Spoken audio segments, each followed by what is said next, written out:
Hari baru kehidupan Haruna pun dimulai. Kamal sudah meminta Darno untuk mengurus kedainya.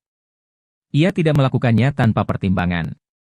Semua yang dilakukan Kamal sudah melalui pertimbangan yang matang. Darno terkena PHK, karena itulah Kamal memintanya mengurus kedai. Selain memberinya pekerjaan, Kamal juga merasa lebih tenang karena sudah mengenal kebaikan hati Darno. Meskipun Vivi sudah menolaknya, Darno tidak menyimpan dendam sama sekali. Hari ini, mereka yang masih tinggal di rumah Kamal, pulang ke Jakarta bersama. Mereka akan kembali ke tempat awal. Di rumah lama Kamal, Christian sudah merapikan semua barang-barang pemilik rumah yang dulu membeli rumah itu. Christian membeli kembali rumah itu dengan harga 2 kali lipat demi Haruna. Kamal, Vivi, Kiara, dan juga Haruna. Mereka kembali ke rumah itu. Semua akan dimulai dari awal lagi. Tristan sudah menugaskan Levi untuk membungkam mulut teman-teman Haruna yang bekerja di bank. Tristan juga menyuruh Sony untuk menukar ruang kerjanya. Ia meminta Sony berpura-pura menjadi presiden direktur kembali.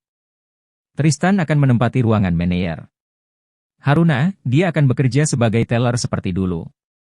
Semuanya sudah dipersiapkan dengan matang oleh Kamal dan keluarga Edi. Perjalanan dari Sukabumi sangat lancar. Mungkin karena bukan akhir pekan. Sore hari, mereka sudah tiba di Jakarta. Tristan memarkir mobilnya di depan gerbang rumah Kamal. Kita sudah sampai. Kalian masuk saja, biar aku yang bawa kopernya, ucap Tristan. Haruna melangkah pelan menuju pintu. Ia merasa asing dengan rumah Kamal yang berada di Sukabumi, tetapi rumah yang sekarang dipijaknya terasa lebih asing lagi. Entah karena apa, rumah itu seperti bukan rumah yang dulu. Rumah yang dulu terasa hangat. Namun, rumah Kamal kali ini terasa dingin. Ia bahkan tidak mengenali kamarnya lagi. Kenapa? Rasanya berbeda. Tok. Kak Tristan mau pamit pulang, ujar Vivi. Oh, iya sebentar. Haruna menaruh kopernya di samping tempat tidur. Haruna, semoga kamu segera pulih. Kita akan berkumpul bertiga, bersama putra kita. Tristan menunggu Haruna keluar dari kamar untuk berpamitan. Ia mengajak Sinta dan Yuka untuk tinggal bersama di rumahnya. Tristan ingin Sinta merawat Raja, sama seperti saat Sinta merawatnya dulu. Lagi pula, Raja adalah cucu kandung Sinta. Tris, sudah mau pulang? Tanya Haruna. Iya. Kasihan Bu Sinta dan Yuka. Mereka pasti lelah, ucap Tristan. Iya benar. Perjalanan tadi memang cukup melelahkan. Kalian butuh istirahat, timpal Haruna. Kau juga, istirahatlah. Jangan terlalu lelah. Tristan berpamitan kepada Kamal dan Haruna.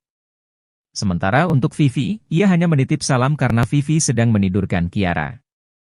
Lagi-lagi, dia selalu mengucapkan kata-kata penuh perhatian. Kenapa hatiku merasa jauh, tetapi juga terasa dekat? Pikiran Haruna tak menentu. Hatinya tertarik untuk dekat dengan Tristan, tetapi di bagian hati kecilnya seakan membangun pembatas. Pagar pembatas itu seakan tidak mengizinkan Tristan masuk ke dalam hatinya. Gruk. Aduh. Kenapa sial sekali hari ini? Haruna terpental dan jatuh terduduk di tanah, ia menggerutu. Haruna bangun dan meminta maaf, ia sadar dirinya lah yang salah. Saya minta maaf, saya terburu-buru, ucap Haruna tulus. Namun jawaban pria itu begitu sinis bahkan terkesan merendahkan harga diri Haruna. Hei Nona. Kau pikir trik tabrakan ini akan berhasil padaku? Pria itu mencibir dengan penuh penekanan dalam nada bicaranya. Hah? Kau bilang apa tuan? Trik? Ya ampun, saya tulus meminta maaf, dan kau bilang apa tadi? Trik? Asal kau tahu saja, tuan yang sombong dan angkuh. Tanpa aku memainkan trik apapun, banyak pria yang mengejarku. Kau bukanlah tipeku, lagi pula aku ini lebih tua darimu. Harusnya kau bicara dengan lebih sopan. Haruna berbalik pergi, meninggalkan pria itu dengan perasaan kesal. Siapa? Siapa kamu? Haruna mengigau. Ia memimpikan pertemuan pertamanya dengan Tristan. Namun, di dalam mimpi itu, ia tidak melihat dengan jelas wajahnya. Haruna berkeringat, wajahnya basah oleh butiran keringat yang keluar dari pori-pori kulitnya. Kepalanya bergeleng ke kanan dan kiri. Sampai akhirnya ia tersentak bangun. Huf, huf. Siapa pria itu? Arogan sekali. Semoga saja itu hanya mimpi yang tak pernah terjadi dalam hidupku, gumamnya. Ia pergi ke kamar mandi dan mencuci wajahnya. Haruna memandang wajahnya di cermin, pucat pasi. Mimpi tadi lebih menyeramkan dibanding memimpikan setan. Haruna membuka laci nakas. Ia mencari ponsel yang biasa disimpan di nakas jika tidak dibawa. Namun, ponselnya tidak ada. Di mana ponselku? Haruna melirik jam dinding. Sudah jam 11 malam.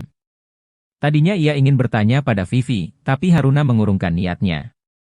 Vivi pasti sudah tidur. Besok saja deh tanyakan sama dia, gumam Haruna. Ia keluar dari kamar. Kerongkongannya terasa kering, ia perlu minum. Haruna mengambil air minum di dapur. Bayangan saat Anggi memasak di dapur, tiba-tiba melintas dalam ingatan Haruna. Anggi selalu tersenyum setiap kali memasak untuk mereka. Mama, Haruna kangen, lirih Haruna. Ia menghela napas berat, lalu melangkah menuju lemari pendingin. Setelah mengambil air es dari botol, Haruna menutup pintu kulkas. Sayup-sayup, ia mendengar deru mesin mobil. Haruna mengintai dari tirai jendela dapur. Tristan? Batin Haruna bertanya-tanya saat melihat Tristan yang keluar dari mobil itu. Ia melihat Tristan membawa sebuah tas kertas. Apa yang dibawa Tristan? Karena rasa penasaran, Haruna pergi dan membuka pintu depan. Tristan tertegun, ia terlihat gugup saat Haruna membuka pintu. Ia tersenyum canggung. Haruna. Belum tidur ya? Sudah, tapi terbangun. Kenapa malam-malam datang ke sini? Mengendap-endap seperti pencuri, selidik Haruna. Itu, aku mau memberikan ini padamu. Tapi, karena sudah malam, jadi aku berencana menaruhnya di depan pintu. Tiba-tiba pintunya terbuka. Kaget aku, ujar Tristan. Apa itu? Ini, ponselmu. Tertinggal di meja teller. Aku membawanya pulang ke rumah. Ambillah. Tristan menyerahkan tas itu. Dulu, saat Haruna dan keluarganya meninggalkan rumah dan ponsel itu. Tristan mengambil ponsel Kamal dan yang lainnya dari pemilik baru rumah mereka. Sekarang Haruna kembali, Tristan mengembalikan ponsel itu kepada pemiliknya. Aku baru saja mencarinya. Ternyata ada padamu. Terima kasih sudah mengembalikan ini, ucap Haruna sambil tersenyum. Sama-sama. Kalau gitu, aku pulang. Selamat malam, selamat tidur, dan semoga bermimpi indah, rayu Tristan. Haruna tersenyum malu-malu. Tristan mundur selangkah demi selangkah, pandangan matanya tertuju pada Haruna. Tali sepatu Tristan terlepas dan tak sengaja terinjak. Tristan hampir terjatuh. Awas! Hati-hati! Seperti anak kecil saja, celetuk Haruna. Ia menepuk dahinya pelan. Kelakuan Tristan membuat Haruna tersenyum geli. Bagaimana bisa, pria dewasa berusia 26 tahun, tapi sifatnya kekanakan seperti itu? Tristan mengikat tali sepatunya, setelah itu pergi sambil melambaikan tangannya. Ia melambai dengan membelakangi Haruna. Malu, karena dirinya hampir saja terjatuh di depan Haruna. Christian masuk rumah sakit. Ia dirawat di rumah sakit terdekat dari kediaman keluarga Isham. 1 jam kemudian, Yuka datang ke rumah sakit. Yuka masuk ke ruang rawat Christian dengan panik. Bagaimana keadaan teman saya, Dok? Tanya Yuka khawatir. Tidak ada yang serius, hanya asam lambungnya saja sedikit tinggi. Untuk sementara dirawat inap 2 hari, saya rasa itu sudah cukup. Saya permisi Nona, pamit sang dokter setelah menjelaskan panjang lebar pada Yuka. Yuka menghela nafas lega. Syukurlah.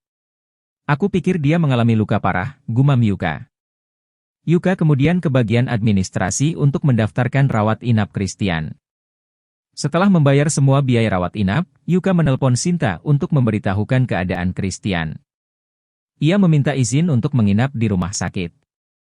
Selesai menelepon, ia masuk ke ruang rawat Christian, dan melihat Christian sedang duduk bersandar.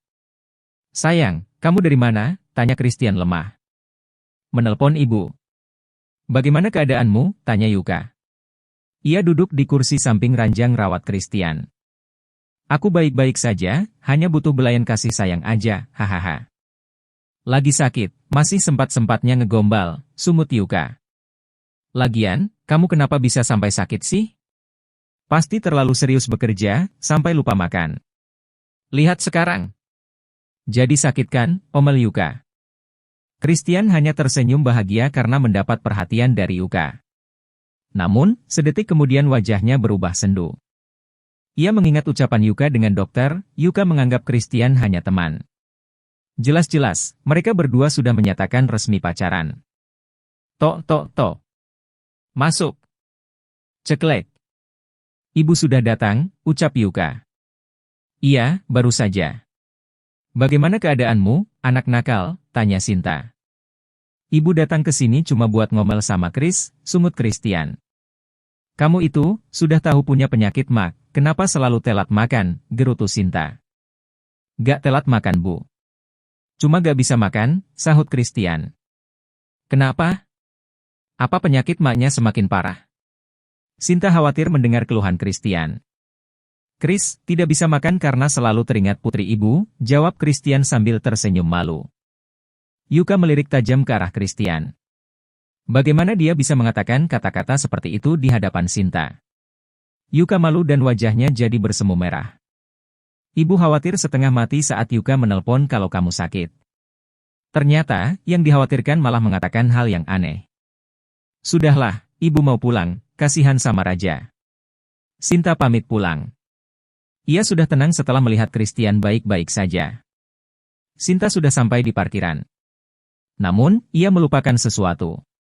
Terpaksa, Sinta kembali ke dalam rumah sakit.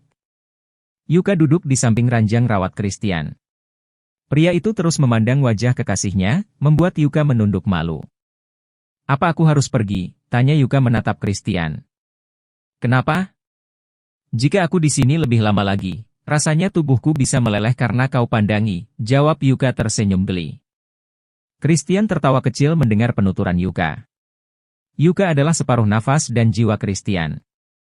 Hingga tanpa Yuka, rasanya Christian sulit untuk bernafas normal. Mau makan buah? Tanya Yuka. Christian mengangguk.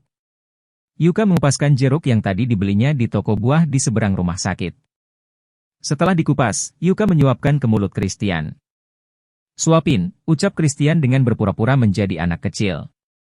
Yuka tersenyum melihatnya. Manja. Nih. Ah. Yuka menyodorkan ke arah mulut Christian, tapi Christian tak mau membuka mulutnya. Pakai mulut. Apa? Pakai mulut? Yuka terkejut mendengar permintaan Christian. Christian menjawab dengan mengangguk pelan. Yuka menatap sekeliling. Memastikan tak ada orang lain yang akan masuk ke ruangan rawat Christian. Yuka menyisipkan sepotong jeruk di antara kedua bibirnya dan menyuapkan ke mulut Christian. Tiba-tiba pintu terbuka. Ceklek. Ups, maaf, ucap Sinta. Ia kembali keluar dan menutup pintu. Yuka malu setengah mati karena terciduk berciuman. Yuka menyembunyikan wajahnya di dada Christian. Kekasihnya itu hanya tersenyum geli melihat Yuka. Yuka memukuli dada Christian pelan. Rasanya jika ada sebuah lubang, Yuka ingin masuk ke sana. Saking malunya ia kepada Sinta. Haruna mulai bekerja di bank. Setelah 2 hari beristirahat di rumah, kini ia merasa lebih segar dan siap untuk kembali bekerja. Motor Haruna masih berada di rumah Ihsan. Vivi sudah mencari Ihsan, tapi tidak tahu kemana anak itu pergi. Sejak mereka pindah lagi ke rumah lama, mereka belum bertemu dengan Ihsan. Kak Ihsan masih belum ada. Jadi, kakak naik taksi saja dulu. Nanti, kalau Kak Ihsan sudah datang, Vivi akan ambil motor kakak, ucap Vivi. Oke. Haruna bersiap memesan taksi online, tapi belum sempat Haruna mengirim pesan, Tristan sudah datang menjemputnya. Kak Tristan. Mau jemput kakak ya? Iya. Tristan menjawab singkat. Kamu mau kemana? Tanya Tristan. Ia melihat pakaian yang dipakai Vivi hari ini sangat cerah. Biasanya kalau wanita memakai baju cerah, itu karena akan pergi kencan. Mau kerja, jawab Vivi. Bukan kencan. Bukan. Kakak ini, ada-ada saja. Mana ada kencan pagi-pagi banget. Udah Vivi berangkat duluan, pamit Vivi pada Tristan. Vivi pergi dengan menaiki bus. Ia sedang malas naik taksi. Haruna menghampiri Tristan. "Selamat pagi," sapanya. Ia memperhatikan mobil Tristan. Tristan tahu apa yang dipikirkan Haruna. Ia memang mengganti mobil mewahnya dengan yang lebih sederhana. Tristan membuka pintu mobil. "Kita berangkat nona manis," ajak Tristan. "Terima kasih." Haruna menjadi heran, kenapa Tristan memiliki mobil lama seperti itu. Mobil melaju cepat menuju ban. Tristan sengaja melajukan mobilnya dengan kecepatan tinggi karena takut terjebak kemacetan. Setengah jam kemudian mereka tiba di depan ban. Haruna melihat meja teller masih kosong. Biasanya, ada Sari di meja teller sebelahnya. Namun, hari ini dia tidak melihat keberadaan Sari. Ia duduk di belakang meja teller. Merapikan uang yang sudah selesai dihitung oleh petugas pria. Haruna tinggal menunggu jam operasional dibuka. "Haruna, sepulang kerja, kita jenguk Kak Kris ya?" Tristan bertanya. "Kris? Dia sakit?" "Ya. Biasa, Mak. Dia sering sekali terlambat makan." Tristan berdiri di depan meja teller. Kakinya berat untuk melangkah pergi meninggalkan Haruna. Tristan masih ingin mengobrol bersama Haruna. Namun, jam operasional sudah dibuka. Terpaksa Tristan pergi ke ruangannya. Tristan sengaja bekerja sebagai manajer, agar Haruna tidak ingat dengan kejadian saat Tristan menjadi presidir. Haruna mulai memanggil nomor antrian. Sampai jam 9, Sari masih belum datang. Entah kemana dia. Haruna bekerja sendiri melayani para nasabah. Beberapa dari mereka mengeluh karena hanya satu teller yang buka. Tristan melihat para nasabah mulai ribut. Di antara mereka bahkan ada yang memarahi Haruna. Tristan membantu Haruna dengan membuka meja teller yang satunya. Dengan senyum ramah, Tristan meminta maaf pada mereka. Ia memanggil nomor antrian secara bergilir. Dulu, mana mau seorang Tristan berkata lembut pada orang yang bicara kasar padanya. Awal Tristan marah pada Haruna pun karena Haruna memarahinya di parkiran. "Terima kasih sudah membantu pekerjaanku," ucap Haruna. "Sama-sama. Kepuasan nasabah itu yang paling penting." "Jadi, itu memang sudah tugas semua pegawai ban," jawab Tristan. "Sari tidak masuk kerja, kira-kira kenapa Pak?" "Sudah 2 hari dia sakit." Tristan menyesap kopinya sedikit lalu menaruh kembali cangkirnya di meja. "Ngomong-ngomong, kenapa panggil Bapak?" "Karena Pak Manajer adalah atasan saya." "Tidak pantas kalau saya panggil nama," jawab Haruna. "Di jam istirahat, tidak apa-apa panggil nama. Kita sedang di jam istirahat. Tapi, masih di kantin ban. Kalau begitu, besok makan di luar saja, jangan di kantin." "Supaya kamu tidak panggil aku Bapak," kelakar Tristan.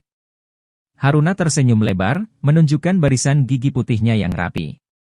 Bibir Haruna yang dihias lipstik berwarna pink natural, menggoda hasrat Tristan. Jika saja Haruna sudah menjadi miliknya, Tristan sudah menariknya ke tempat sepi dan melahap bibir itu dengan rakus. Saat ini, ia hanya bisa menelan saliva, jakunnya turun naik menahan godaan. Mereka menghabiskan makan siangnya lalu duduk di balkon atap gedung. Haruna mengajak Tristan ke atap gedung. Selama ini, Tristan tidak tahu kalau ada tempat bersantai di atap gedung berlantai 3 itu. Setahun yang lalu, ia hanya tahu kalau gedung itu ada 3 lantai. Tidak tahu ada lantai atapnya. Ini pertama kalinya ia menginjak balkon atap, itu pun karena Haruna yang mengajaknya. "Ternyata ada tempat seperti ini di sini. Aku baru tahu," ucapnya kagum. "Bapak tidak akan tahu. Karena tempat ini adalah tempat rahasia saya, Aulia, dan Sari. Kami biasa bersantai di sini, menghabiskan jam istirahat sambil berbagi cerita," ucap Haruna. Ia membersihkan sofa panjang yang terlihat penuh debu. Selama setahun, tempat itu tidak pernah dikunjungi. Sari dan Aulia lebih sering menghabiskan waktu istirahat bersama kekasihnya. 2 bulan yang lalu, Aulia berhenti bekerja setelah menikah. Hanya Sari yang masih melajang. Ia masih ingin bebas tanpa ikatan. "Duduk Pak." Haruna sudah duduk lebih dulu. Ia menawarkan Tristan duduk di sampingnya. "Apa yang membuatmu betah beristirahat di sini?" tanya Tristan sambil menghempaskan tubuhnya di sofa. Ia duduk bersandar sambil menyilangkan kakinya. Karena di sini, aku bisa menghirup udara bebas tanpa AC. Tempat ini juga sangat unik. Tahu tidak, apa yang membuatnya unik? Apa? Tanya Tristan heran. Apa yang membuat sebuah balkon atap begitu unik di mata Haruna? Tristan juga ingin mengetahui keunikan itu. Ia menanti jawaban Haruna dengan wajah serius. Tempat ini tidak pernah tersorot sinar matahari. Entah kenapa, saya juga tidak tahu. Hanya sebagian balkon atap yang terkena sinar matahari. Di sebelah sana, Haruna menunjuk sisi kanan yang terkena sinar matahari. Sebelah sana terkena sinar matahari, tapi di sini tidak, ucap Haruna dengan wajah serius. Tristan berpikir keras. Ia mencoba mencerna ucapan Haruna. Apa benar kalau tempat mereka duduk saat ini tidak pernah terkena sinar matahari? Tristan tidak percaya. Balkon itu tempat paling atas di gedung itu, mana mungkin tidak terkena sinar matahari. Sampai beberapa detik lamanya ia berpikir, tapi tetap tidak masuk akal. Masa sih? Aku rasa kamu berbohong, ujar Tristan. Aku tidak bohong. Coba kamu perhatikan. Di sisi sana, balkonnya tidak diberi atap seperti tempat duduk kita saat ini, ucap Haruna. Tristan menengadahkan pandangannya. Atapnya memang dipasangi asbes. Ia menutupi wajahnya dengan satu tangan. Baru bisa dipahami apa maksud Haruna sebenarnya. Jadi, kamu sedang membodohiku, hah? Tanya Tristan dengan senyuman yang dikulum. Hahaha, butuh waktu berapa lama kamu baru sadar? Haruna tertawarnya. Terang saja tempat itu tidak tersorot matahari, atapnya diberi pelindung dari asbes. Fungsi utama tempat itu sebenarnya untuk acara barbeque.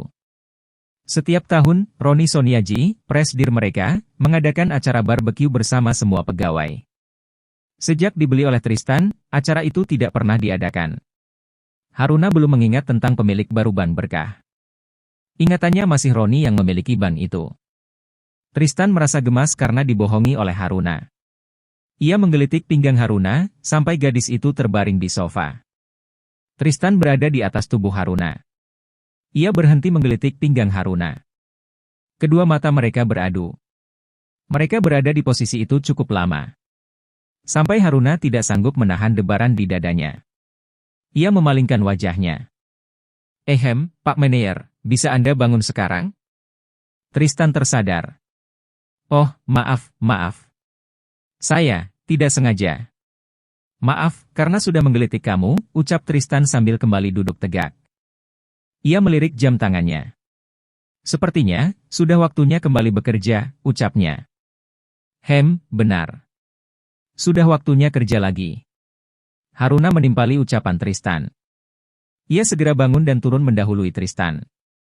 Ia sangat canggung menatap Tristan. Mereka kembali melayani nasabah. Hanya ada beberapa orang yang masih mengantri. Haruna dan Tristan melayani mereka dengan ramah. Jam 2:30 sore, sudah tidak ada lagi nasabah yang mengantri di meja teller. Hanya ada 2 orang yang sedang menunggu antrian di pusat pelayanan. Haruna, sudah tidak ada lagi nasabah yang mau menabung. Bagaimana kalau kita pergi ke rumah sakit sekarang? Belum jam pulang kerja. Mana bisa pergi, jawab Haruna. Bagi Haruna tidak bisa, tapi Tristan adalah pemilik bank itu, tentu saja ia bisa melakukannya. Namun begitu, Tristan harus mencari alasan tepat. Ia menelepon Roni dan meminta izin pulang lebih cepat. Tristan sengaja menelepon di depan Haruna, untuk meyakinkan Haruna akan sandiwaranya. Aku sudah meminta izin. Ayo pergi. Tristan menarik tangan Haruna. Haruna menyambar tasnya dengan cepat karena Tristan tidak memberinya waktu bersiap-siap. Mereka pun pergi menjenguk Christian di rumah sakit. Haruna mengajak Tristan membeli buah-buahan di jalan. Christian sedang tidur, sementara Yuka duduk di sofa dekat jendela sambil membaca novel online, Pengasuh Cantik Sang Putri CEO. Yuka masih belum mulai bekerja. Ia meminta cuti seminggu untuk menemani Christian sampai benar-benar pulih. Christian menggeliat dan membuka mata perlahan. Kau sudah bangun? Yuka menghampiri Christian. Christian beranjak bangun, Yuka dengan sigap membantu Christian. Terima kasih, ucap Christian sambil tersenyum manis. Masih sakit perutnya? Tidak. Dirawat sama calon istri, pasti cepat sembuh, rayu Christian. Yuka tersipu malu. Pipinya memerah, membuat Christian tidak tahan untuk mencubit pipinya. Au, sakit. Jahat banget sih, rajuk Yuka. Ia mengusap pipi yang dicubit Christian. Christian menarik tangan Yuka dan menggantikan Yuka mengusap pipi yang tadi dicubitnya. Jantung Yuka berdetak lebih cepat saat merasakan sentuhan tangan Christian. Mereka saling pandang, bibirnya tertarik ke atas, membentuk lengkungan senyum yang sangat manis. Ehem. Kayaknya kita mengganggu. Bagaimana kalau kami kembali lain kali saja, goda Tristan. Haruna, Tris, kalian datang. Masuklah. Christian menyuruh mereka masuk. Haruna menyerahkan buah-buahan yang dibawanya kepada Yuka. Tristan menanyakan kondisi sang kakak. Yuka dan Haruna duduk di sofa dan mengobrol. Yuka menunjukkan novel online yang sedang dibacanya. Haruna kelihatannya tertarik. Kedua wanita itu membicarakan MC dari novel itu. Tidak melihat kalau kedua pria itu memandangi mereka dengan pandangan cemburu.